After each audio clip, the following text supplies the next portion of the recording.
A graça e a paz do nosso Senhor Jesus Cristo sejam com todos os irmãos, amém? Amém. Vocês encontraram o texto? Abra aí a sua Bíblia em João capítulo 5.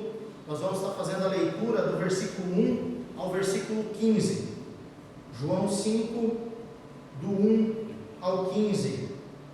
Diz assim: Algum tempo mais tarde, Jesus subiu a Jerusalém para assistir uma festa dos judeus. Ora, existe em Jerusalém, próximo à porta das ovelhas, um tanque chamado em hebraico Betesda, o qual tem 5 pavilhões. Neste costumava ficar uma grande multidão de enfermos, cegos, coxos e paralíticos. Eles esperavam o movimento das águas. De tempo em tempo, um anjo descia e agitava a água. O primeiro que entrasse no tanque, depois do movimento da água, sarava de qualquer doença que tivesse. Estava ali um homem inválido, havia 38 anos. Jesus, vendo-o deitado e sabendo que estava nesse estado havia muito tempo, disse-lhe: Quer ser curado? Respondeu-lhe o enfermo: Senhor, não tenho ninguém que me ponha no tanque quando a água é agitada. Enquanto estou tentando entrar, desce outro antes de mim. Então disse Jesus: Levanta-te, pega a tua esteira e anda. Imediatamente o homem foi curado. Pegou a sua esteira, pôs-se a andar. Aquele dia era sábado. Então os judeus disseram ao homem que tinha sido curado: É sábado, e a lei não permite que carregues a tua esteira. Ele respondeu: O homem que me curou me disse: Pega a tua esteira e anda. Então lhe perguntaram: Quem é o homem que mandou que tomasses a tua esteira e andasses? O homem que fora curado não sabia quem era, pois Jesus se tinha retirado por entre a multidão que havia naquele lugar. Mais tarde, Jesus o encontrou no templo e disse: Olha, agora já estás curado. Não peques mais, para que não te suceda coisa pior. O homem partiu e anunciou aos judeus que Jesus era quem o tinha curado. Amém? Até aqui, oremos todos. Pai querido e amado, nós te bendizemos. Ó Deus, te adoramos na beleza da sua santidade, nós entregamos louvores ao Senhor. Ó Deus, manifesta a tua palavra no nosso querer e traz cativo o nosso entendimento diante, ó Pai, da tua presença. E que nós venhamos, ó Deus, ouvir a tua palavra, crer na tua palavra e praticar a tua palavra. Assim nós oramos no nome de Jesus Cristo. Amém. Irmãos, esse texto, essa mensagem, é uma mensagem que eu quero compartilhar um pouco de esperança com os irmãos. Não que nós não compartilhamos esperança, mas sendo o último domingo do mês e tendo essa questão do Setembro Amarelo, eu quero compartilhar com vocês uma mensagem que possa encher o seu coração com a graça e a esperança do Senhor Jesus Cristo. Esse é o terceiro milagre de Jesus Cristo descrito no Evangelho de João. Quando nós olhamos para o Evangelho de João, nós vemos que ele foi o último dos evangelhos a ser escrito. O primeiro, muito provavelmente, foi Marcos, e o último foi João. E João tem um objetivo aqui nesse evangelho, que é de comprovar que Jesus Cristo é o Filho de Deus. No final do primeiro século já havia aí uma discussão e pessoas duvidando da divindade de Cristo. Então João entra com este evangelho, João entra com esta carta, João entra com estes ensinos para comprovar que Jesus Cristo é verdadeiramente o Filho de Deus. E ele então costura o seu evangelho em cima de 7 milagres que o Senhor Jesus Cristo opera. O primeiro milagre realmente é o primeiro milagre que Jesus Cristo fez, que é lá nas bodas de Caná da Galileia, onde ele transforma a água em vinho. Os outros milagres são milagres que João escolheu a dedo para escrever esse evangelho e dentro desses milagres comprovar a divindade de Jesus Cristo. E aqui nós estamos vendo então o terceiro milagre que Jesus opera, o terceiro milagre que João descreve que Jesus opera. E esse terceiro milagre, ele se dá em Jerusalém. Por isso o texto começa dizendo que Jesus subiu a Jerusalém. E essa é uma expressão muito comum no Novo Testamento ou na Bíblia, porque Jerusalém era uma cidade alta.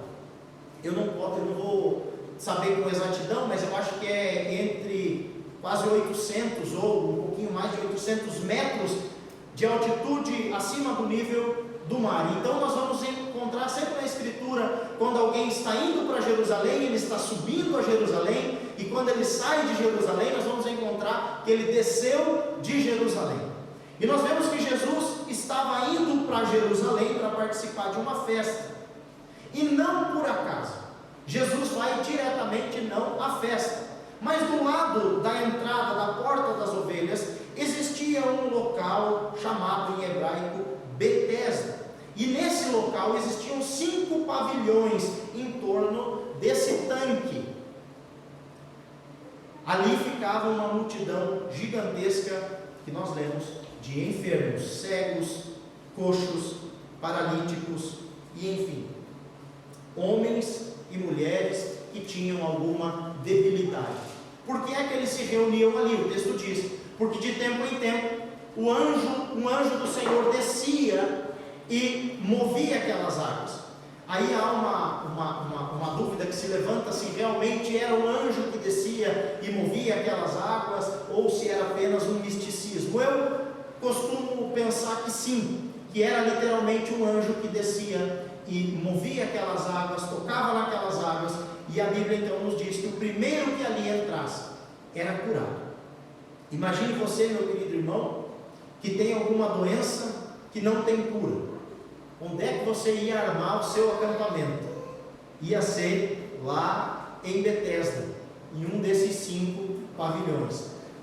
O problema é que acontecia ali um pouco de desigualdade. Tinha ali pessoas que tinham quem os ajudasse, eram curadas, e os que não tinham ajuda ficavam para trás. E esse é o caso deste homem. Eu quero então, já que agora nós entendemos o contexto, eu quero que você pense um pouquinho sobre as lutas que você já enfrentou na sua vida, e se você já enfrentou algum problema que parecia não ter solução.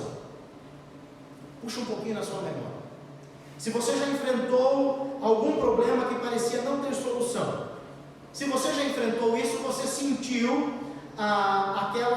aquele sentimento de que a esperança vai sendo drenada.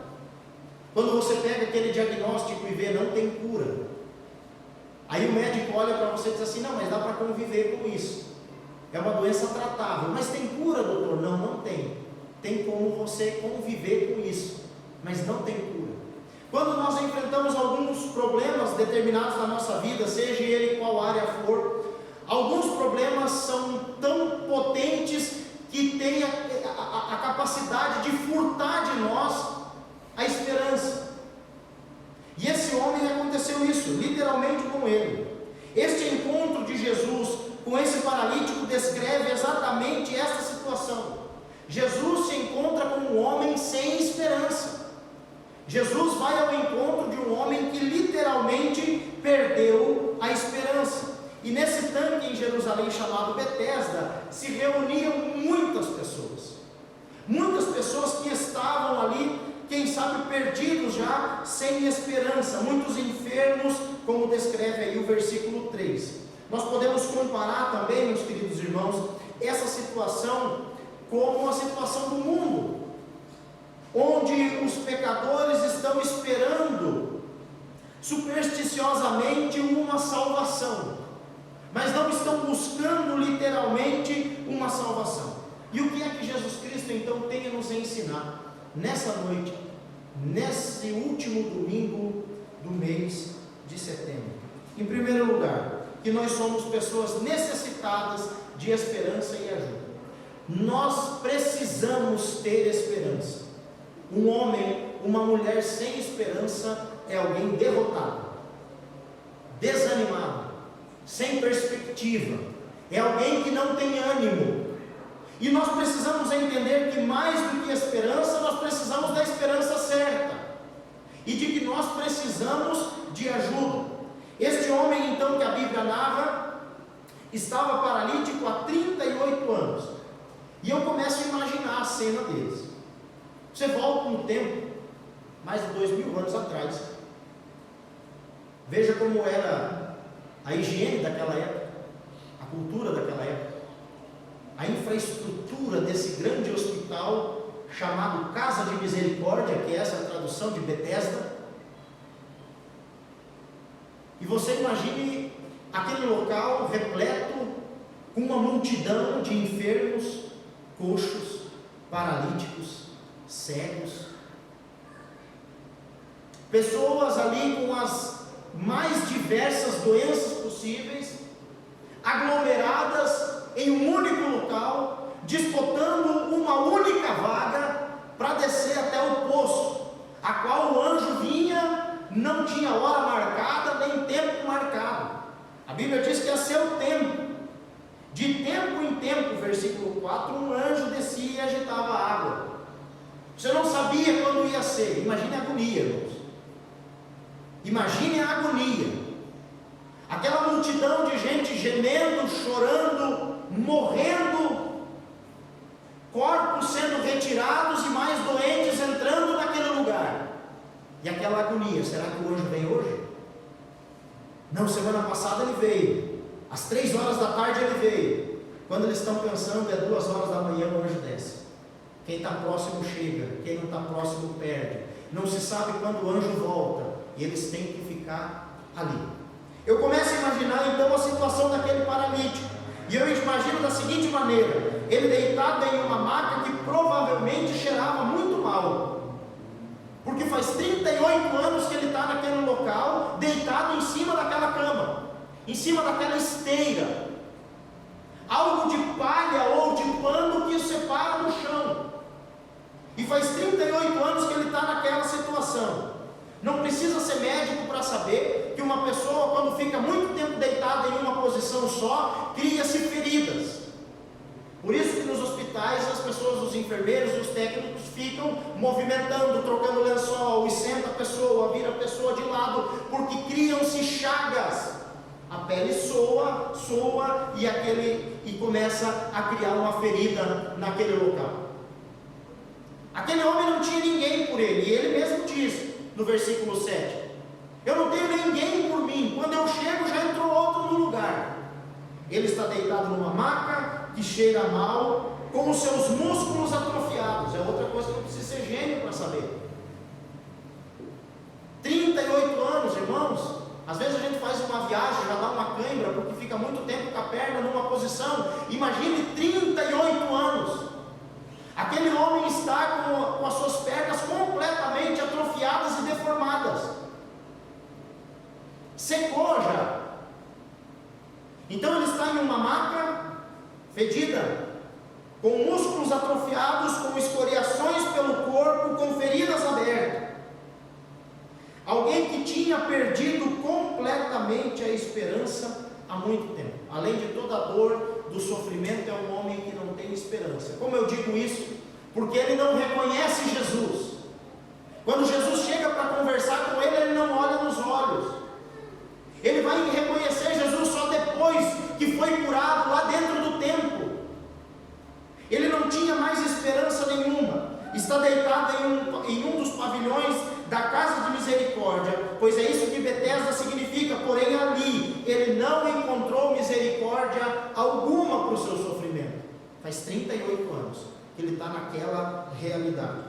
Esse homem está paralítico há 38 anos. Um espectador, pensa num espectador, ele observa pessoas entrando no poço e saindo curadas. Há 38 anos ele não consegue chegar, mas ele consegue observar aquelas pessoas. Ele observa o movimento das águas, ele escuta o movimento das águas, mas ele não consegue chegar até ali. Quando ele escuta o movimento da água, ele rasteja, ele se arrasta, ele vai sozinho, mas quando chega na borda do tanque, já desceu outro, já está subindo outro.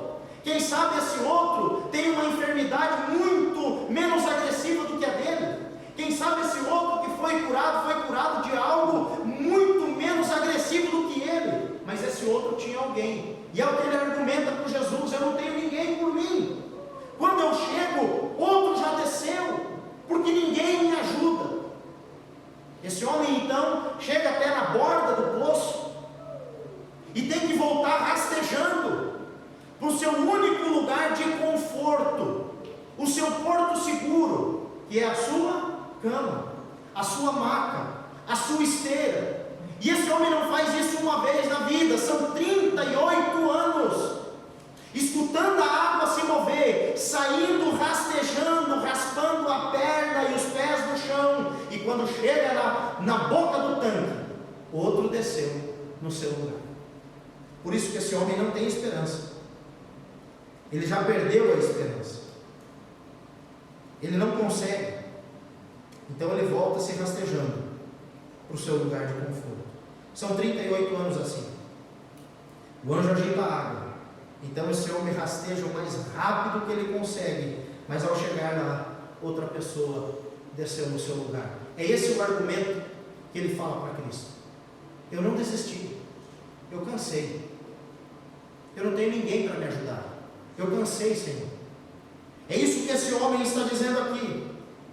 Na verdade, esse homem está agora deitado na sua maca, já abandonou a ideia de ser curado nas águas de Betesda e está aguardando o seu último suspiro. Não é ser malvado, mas qual é o final dessa história? Se nós não soubéssemos, se alguém chegasse para você e contasse que um homem está há 38 anos nessa situação, quem sabe o mais inocente entre nós ia dizer: ele está esperando só morrer, ele só está esperando a morte, porque ele não vai conseguir. É uma multidão, são 5 pavilhões, repleto de pessoas doentes, e ele não tem ninguém, e além do mais, ele é paralítico, ele não consegue nem correr, pular, ele tem que sair da onde ele está e ir se rastejando até lá. Não tem solução para ele. Se nós olharmos para isso, aos olhos humanos, a história desse homem só poderia ter um final. Um dia, em uma certa manhã, iriam, quem sabe, gritar para ele: a água se moveu, e ele ia continuar na mesma posição. Ia passar alguém, dar um chutinho nele, ver que ele não ia se mexer, iam constatar que mais um morreu. Provavelmente esse homem seria recolhido dali, iriam enterrá-lo sem cerimônia nenhuma, sem comoção nenhuma, e no local onde aquele homem passou 38 anos da sua vida, outro moribundo tomaria o seu lugar, e ali se encerraria a história daquele homem. Mas não foi isso que aconteceu. Não foi isso que aconteceu. Jesus Cristo entrou na história daquele homem. Jesus Cristo chegou e fez a diferença em uma história que humanamente já estava selada com a morte. Veja aí no versículo 6, junto comigo. Jesus, vendo-o deitado e sabendo que estava nesse estado havia muito tempo, disse-lhe: quer ser curado? Jesus chegou para aquele homem, o homem que julgava estar sozinho e não ter ninguém, na verdade sempre esteve debaixo dos cuidados de Jesus Cristo. Aquele homem que vai dizer no versículo 7, eu não tenho ninguém por mim, na verdade estava sendo sempre observado por Jesus Cristo. Note o que Jesus diz aqui: e Jesus, vendo-o e sabendo. Nada que aconteceu com aquele homem escapou do controle do Senhor. Jesus sabia exatamente aonde ele estava e o que ele precisava. Jesus Cristo ama os seus pequeninos. Essa é a maior verdade do Evangelho. Jesus Cristo ama os seus pequeninos. Ele é o bom pastor. Ele conhece cada uma das suas ovelhas. Nenhum dos seus se perde. É isso que a Bíblia nos diz. Nenhum é menos importante. Ele toca o defunto, ele fala com prostitutas, ele é acessível aos impuros, ele vai ao encontro dos endemoniados. Nenhum dos seus se perde, nenhum dos seus fica para trás, porque Jesus Cristo se importa com os seus pequeninos. Ele rompe qualquer barreira, seja cultural, física ou espiritual. Era sábado, não podia pregar. Aliás, não podia curar. Era sábado, não podia exercer cura. Você acha que Jesus se importou com essa lei? Ali naquele tanque havia um homem sem esperança, há 38 anos sendo humilhado e precisando de Cristo, e o dia dele chegou, a hora dele chegou, e não existiu barreira que conseguiu impedir Cristo de chegar até aquele homem, porque Jesus Cristo se importa com os seus. Jesus subiu para Jerusalém e foi direto até o homem paralítico. Conhecendo a sua debilidade, Jesus logo chegou para ele e disse: você quer ficar são? Você quer ser curado? Imagine, irmãos, o susto desse homem. Alguém que está ali desprezado, sem esperança, e agora chega alguém para ele e diz: você quer ficar são? Você quer ser curado? Ele provavelmente conhecia a fama de Jesus Cristo, a fama do carpinteiro que curava e operava grandes sinais e maravilhas, mas mesmo assim esse homem não conseguiu reconhecer Jesus Cristo. A dor e a aflição naquele momento, naquela prova, lhe tiraram a concepção de quem estava ali diante dele, que era o Filho de Deus encarnado em forma de homem, dizendo: você quer ser curado? Veja comigo o versículo 11, por favor. E ele respondeu, quando questionado pelos judeus: o homem que me curou disse: pega a tua esteira e anda. Então lhe perguntaram: quem é o homem que mandou que tomasses a tua esteira e andasses? E o homem que fora curado não sabia quem era. Ele não sabia quem era, porque aquela dor e aquele sofrimento lhe roubaram, inclusive isso.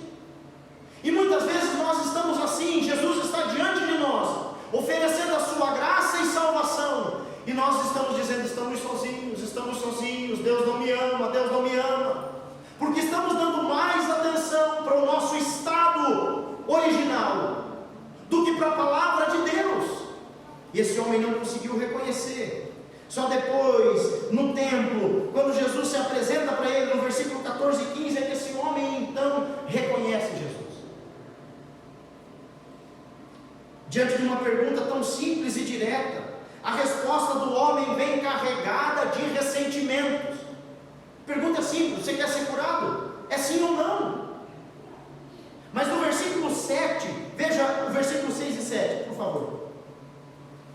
Jesus, vendo-o deitado e sabendo que estava nesse estado havia muito tempo, disse-lhe: queres ser curado? Olha a resposta do homem.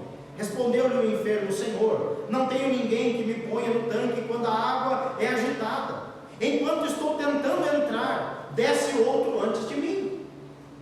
Diante de uma pergunta tão simples, veio uma resposta carregada de ressentimentos.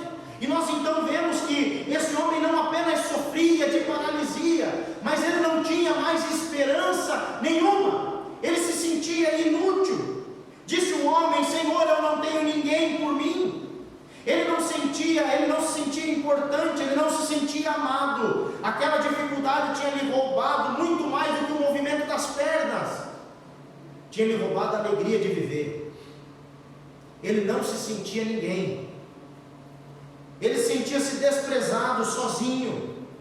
E olha, meu querido irmão, que a solidão tem matado muita gente por aí.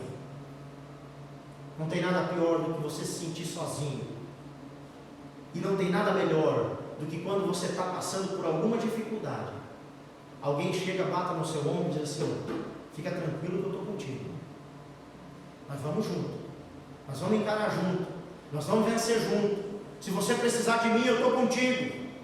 Agora esse homem, ele não consegue nem olhar para quem está falando com ele. Ele diz: eu não tenho ninguém por mim.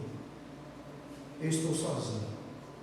Diante da pergunta de Cristo, o homem não conseguiu responder: eu quero ser curado.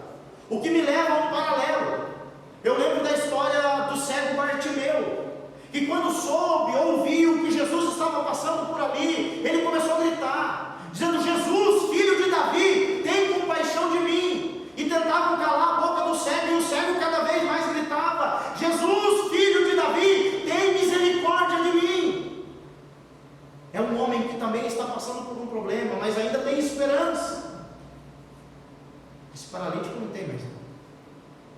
ele não consegue nem responder um sim diante da pergunta que Jesus o faz. Ele diz: eu não tenho ninguém. Eu não tenho ninguém. Ele não tinha esperança. Por isso ele foi surpreendido por uma firme ordem do Senhor Jesus Cristo. Está ali no versículo 9. No versículo 8: então disse Jesus: levanta-te, pega a tua esteira e anda. Jesus fala amorosamente com aquele homem, mas lhe dá uma ordem: levanta-te, toma a tua cama e anda. A palavra de Cristo colocou aquele homem de pé. A palavra de Cristo curou as suas feridas. A palavra de Cristo desatrofiou os músculos e fortaleceu aquele que já não tinha mais esperança. Irmãos, na melhor das hipóteses, se fosse hoje um paralítico, que está paralítico há 38 anos, voltasse a andar, quantas sessões de fisioterapia seriam necessárias para fazer com que aqueles músculos voltassem a ter força? Eu quero dizer isso para você, meu querido irmão, que Jesus, ele não levanta o aleijado e põe uma bengala na mão dele, ou uma muleta debaixo do braço. Jesus, quando chega na nossa vida, ele chega para fazer a diferença, para mudar o estado, para honrar, para tirar do chão e colocar de pé. E foi isso que aconteceu com aquele homem. Diante da palavra de Jesus Cristo, aquele homem saltou e ficou de pé firme, 38 anos deitado. Bastou uma palavra do Senhor para aquele homem se pôr de pé e pegar a sua cama e andar. Jesus Cristo não faz nada pela metade. Ele fortaleceu aquele homem através da sua palavra. Em segundo lugar, quem é Jesus revelado nesse milagre? Nada mais e nada menos que a iniciativa de Deus. A iniciativa de Deus é Jesus Cristo. Ele vem até nós. Jesus é o Deus Emanuel, o Deus que se aproxima de nós. E Jesus, vendo este deitado, sabendo que estava neste estado havia muito tempo, disse-lhe: queres ficar são? Jesus nos mostra, através desse milagre, que Ele é o Senhor, presente em todas as situações da nossa vida, e que não existe nada que possa impedir o seu agir, que não existe nada que possa impedir Ele de chegar até nós. Jesus Cristo é a iniciativa de vida. O tempo que aquele homem permaneceu paralítico não foi empecilho para o milagre de Jesus. Quantas vezes nós ouvimos o diagnóstico: não tem cura. Se tivesse buscado mais cedo, quem sabe teria chance de melhorar. Saiba, meu querido irmão, que a última palavra, isso não é um jargão, ela vem do nosso Deus. Amém. A última palavra é o Senhor quem dá. Não é o relatório, não é o diagnóstico, não é aquele papel. A última palavra vem do Senhor que criou os céus e a terra. Ele é o Deus onipotente, onipresente, onisciente, eterno. O nosso Deus não está limitado ao tempo. Ele faz sempre o que lhe apraz e sempre está presente com os seus. Jesus também nesse milagre é revelado como Deus perdoador. Veja aí o versículo 14. Depois Jesus encontrou-o no templo e disse: eis que já está são, não peques mais, para que não te suceda alguma coisa pior. Nós vamos encontrar duas verdades bíblicas.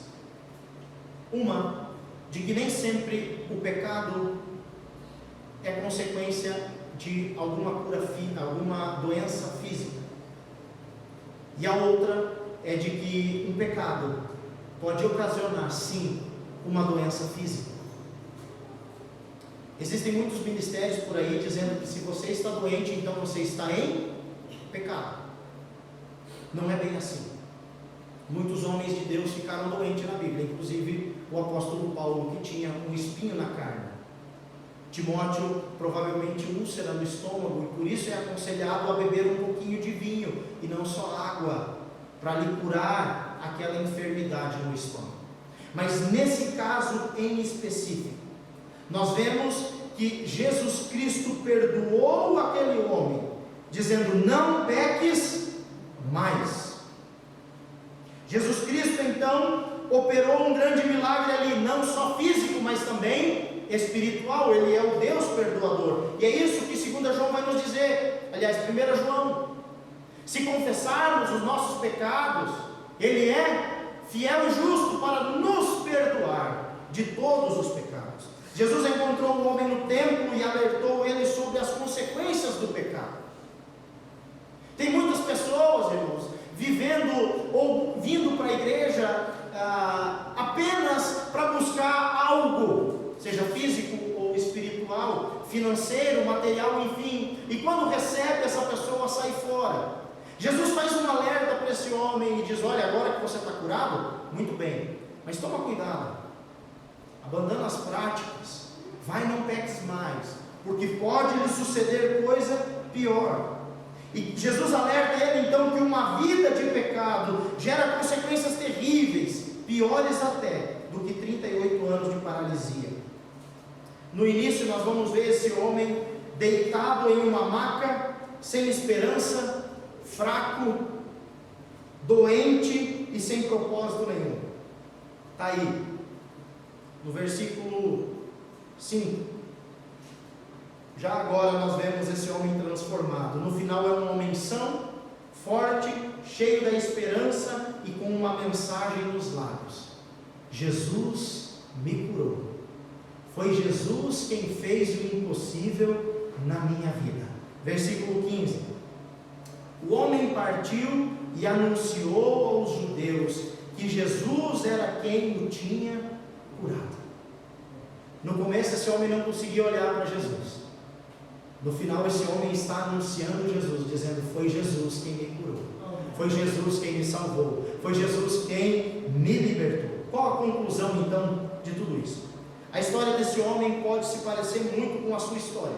Não que você literalmente esteja paralítico, mas quem sabe os problemas da vida, os traumas do passado, os abusos que você sofreu, as decepções ou até mesmo uma doença física tenham te paralisado.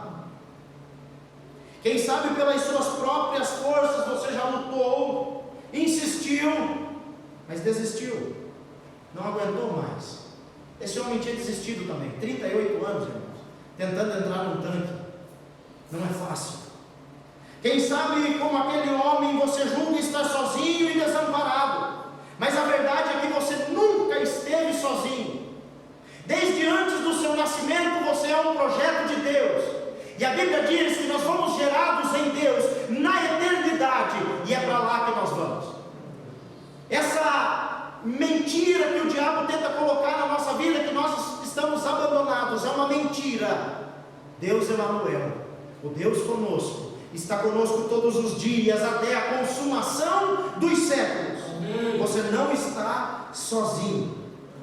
Você nunca saiu do campo de visão de Cristo. Isso é completamente impossível, como diz o salmista. Eu posso descer na profundeza do mar, lá tu estás. Eu posso subir o mais alto possível, lá também tu estás.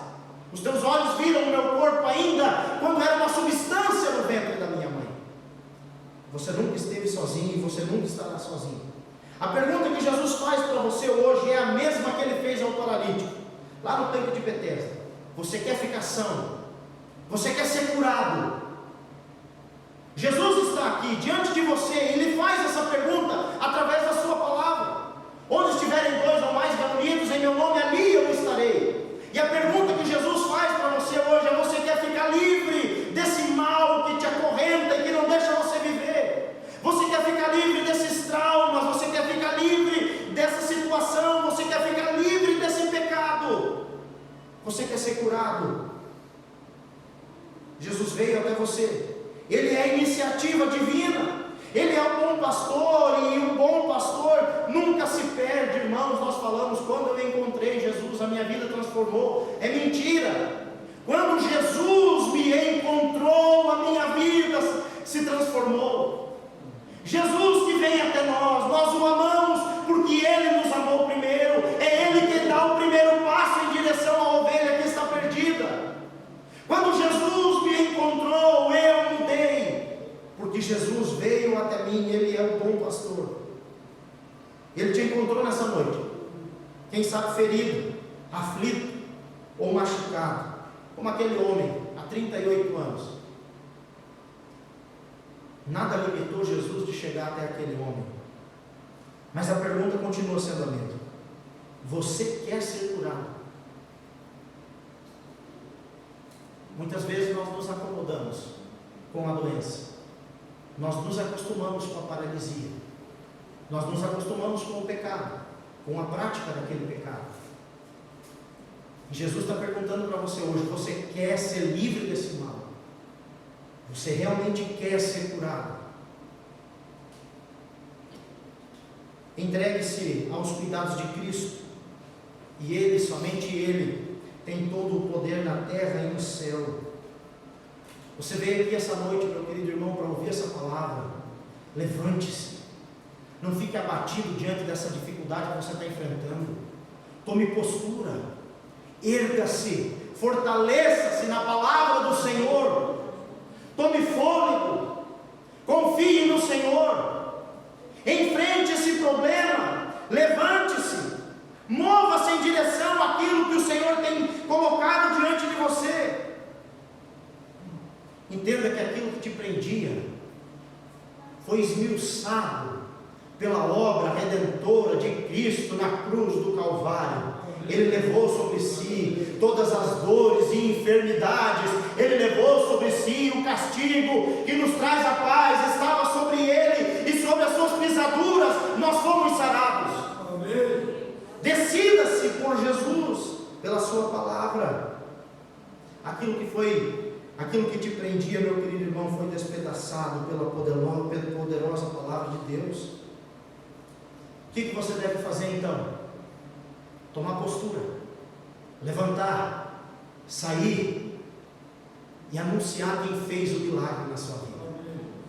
Você tem que dizer: Jesus me curou, Jesus me salvou, Jesus me libertou, Jesus transformou a minha vida, Jesus fez isso comigo e pode fazer com você também.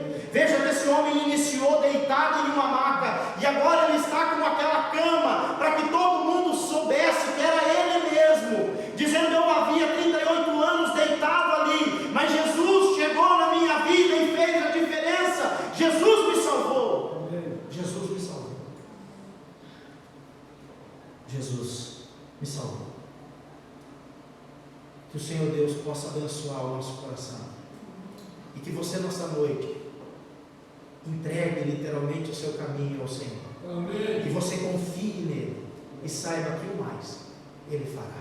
Amém. Amém. Vamos nos colocar de pé e orar. Pai querido e amado, nós bendizemos o Teu nome, te agradecemos por essa palavra. Obrigado, Jesus, pelos nossos irmãos que aqui estão, e abençoa também aqueles que irão assistir essa mensagem.